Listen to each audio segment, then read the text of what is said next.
Hi guys, welcome back to my channel. Today I want us to discuss on avoidant attachment system. As always, I'll be reading from my notes and also some information that I'll also be reading from my phone. But what is avoidant attachment system? As I said, when it comes to when it comes to attachment systems, it is mostly the kind of upbringing that make us have these attachment styles as the way we reconnect to our adult relationships. So some are anxious, some are avoidant, and some are secure.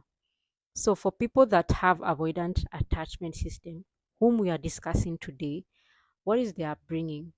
Earlier interactions with your parents or your caregivers did not show care or responsiveness past providing essentials, past providing essentials like food and shelter.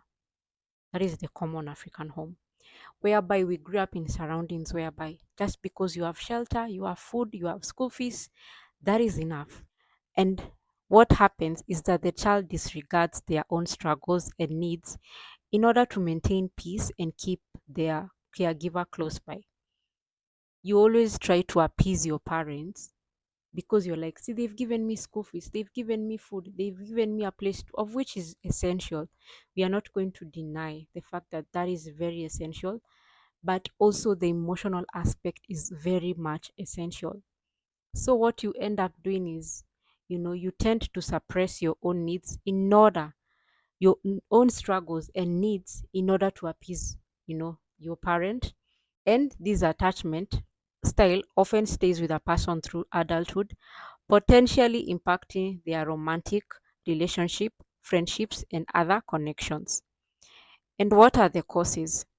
When a child wants a support, avoidant parents and caregivers may downplay or ignore their problems, encouraging them to develop an avoidant attachment style.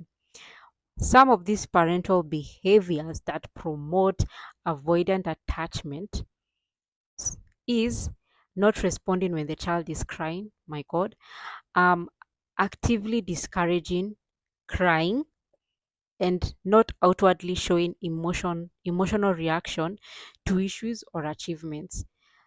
So for example, maybe you went to play and maybe you felt good.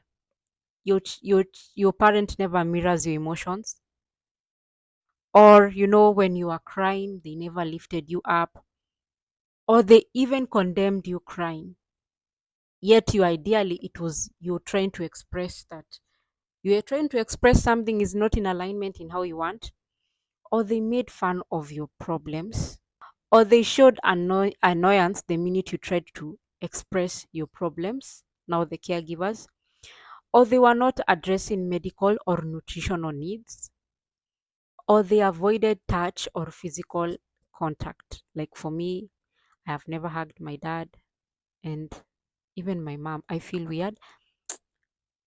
I'm trying to rewiring, but understand, this is the kind of upbringing that majority of us African homes grew up in. As now as an adult, is that you end up having this as your attachment style. What are the signs or of children who are born, who are raised by avoidant caretakers? Is that they avoid physical touch.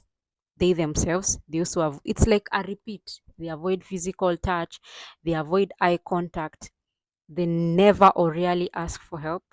They eat in abnormal or disordered ways in order to ease their comfort. And now, as adults, now in relationships, is that now they tend to have trouble showing their emotions, discomfort with physical touch, and accusing their partner if they are trying to express their needs and they refuse to help or ask for emotional support. So that is a background of, you have to understand, people that were raised in avoidant homes. This is trauma. Imagine crying and no one coming to pick you up. Imagine expressing your emotions and the same people are the ones mocking you. So you find that these people mostly they grew up in abusive homes, or even like the upbringing is quite traumatic. And now that's how they end up being avoidant companions. and you're wondering why is it that this person is the word love is so unfamiliar to them because of the kind of upbringing they had.